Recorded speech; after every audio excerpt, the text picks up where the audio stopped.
Hello humans and fur babies, I'm Michael and welcome back to Inside the Round, the channel where I upcycle, recycle and create in the hope that I inspire you guys to do the same.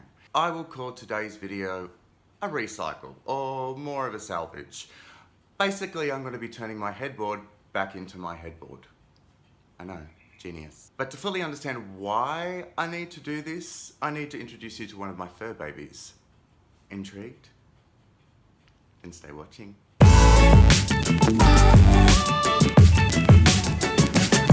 Let me introduce you to Matteo. Matteo came into my life about 3.5 years ago. My friend and I were walking to the beach and saw an object running around a car park. After running around the car park trying to chase an animal that we didn't even know what it was, we captured this. A 5-week-old puppy that had a broken jaw, severe scabies, demodex, and a puncture on its side where its intestines were coming out. After an operation and 2 weeks in the vet, baby Matteo came to my house. After lots of love, Matteo slowly began to get better, and 3.5 years later, he's the strong little boy you see today. Now, Matteo has some social problems because of the way he entered his life. Matteo suffers from separation anxiety, which I discovered one day when I got home and he was not longer in my house. And all the doors were locked, so I had no idea how he got out.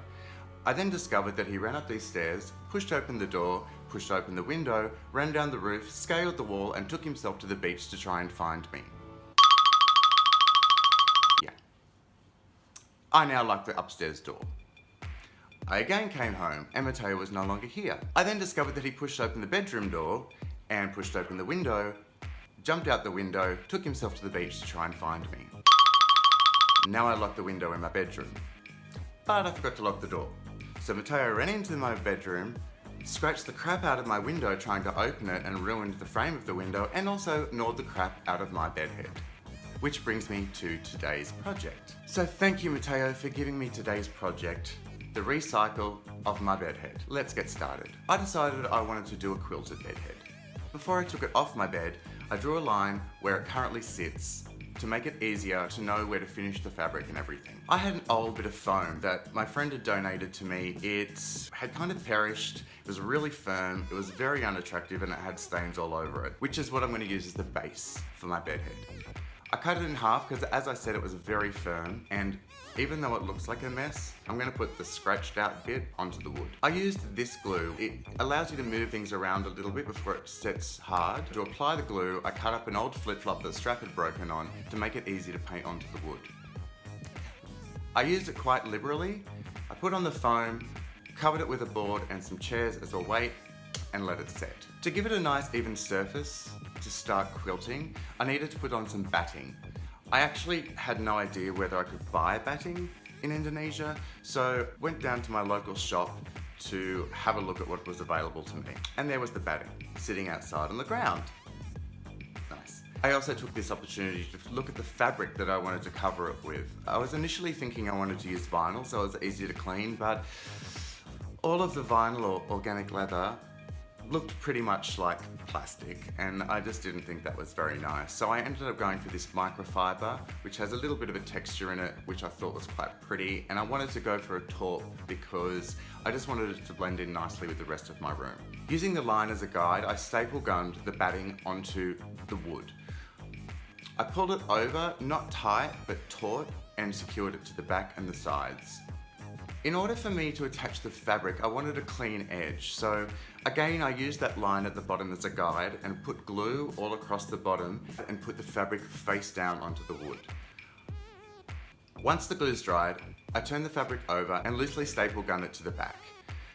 I don't want to pull it tight at this point because I'm going to put in the tacks to do the quilting, and if I pull it too tight, there's not going to be any fabric to make it mushy. I asked all my friends where I could buy upholstery tacks and no one had any idea. I looked on Facebook communities that are based here for expats and no one had any idea where to buy upholstery tacks. So after going to a few shops, I went to my local hardware store and this lady sold me some upholstery tacks. To put in the tacks, I used my hammer, but I just covered the end of it with some masking tape so I didn't dirty the fabric. I began by pulling the fabric tight, again using the line as a guide, and spacing out the upholstery tacks 2 inches apart. Now, I've watched quite a few videos on people quilting bed heads, and there always seems to be a common problem of measuring. And mostly there's a lot of mistakes. Putting the dots in the wrong spot, pull out the tacks. I got thinking while I was driving around trying to... Naughty. Naughty. Did you put the egg on there? I used string to make a grid.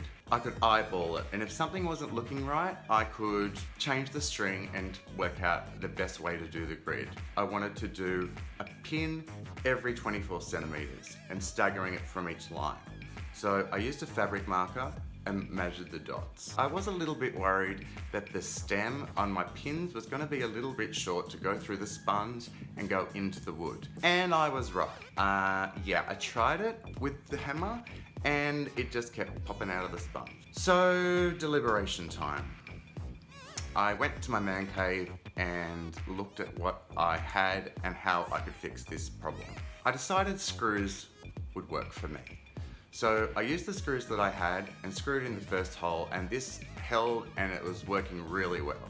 About halfway through, I realized I was pushing really hard on my palm and I probably should have used a glove, but it was too late and I already have really bad blisters. So the rest of the project was a little bit painful. After the screws were all done, I turned it over and took out the staples that I'd put in earlier. I then stretched the fabric tight and redid all the staples. The corners were a little bit tricky. The first one I did didn't look great, but for the second one, I think I nailed it. I trimmed off all the excess fabric and then decided to cover the back with the leftover fabric so I had a really nice clean finish. I just hemmed all of the edges and stapled it all the way around. The head of the screws doesn't look that great. I decided to glue the tacks over the top of the screw heads. I did use hot glue for this, which I don't love hot glue. Hot glue is messy, so I was trying to think of the best way that I could fill the tack heads with glue and put it on top of the screw heads. So I found an old magnet and I glued it to the end of a pencil. That way the magnet could pick up the top of the pin head, I could put in the glue and I could place it very particularly into the screw head. And this worked an absolute dream. With all the pin heads now on top of the screw heads, the recycled headboard is done. And here is the finished headboard in position, free of Matteo bites.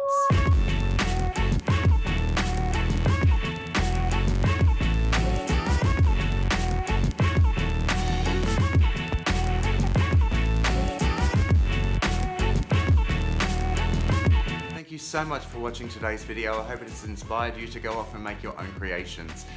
Please remember to give this video a thumbs up, hit the subscribe button if you haven't already, and hit the notification bell so you don't miss a video, which come out twice weekly. Head on over to Instagram @InsideTheRound, where I'll have some close-up photos of the bed head and also some cute photos of Matteo. Thanks again, humans and fur babies, and until next time, be creative.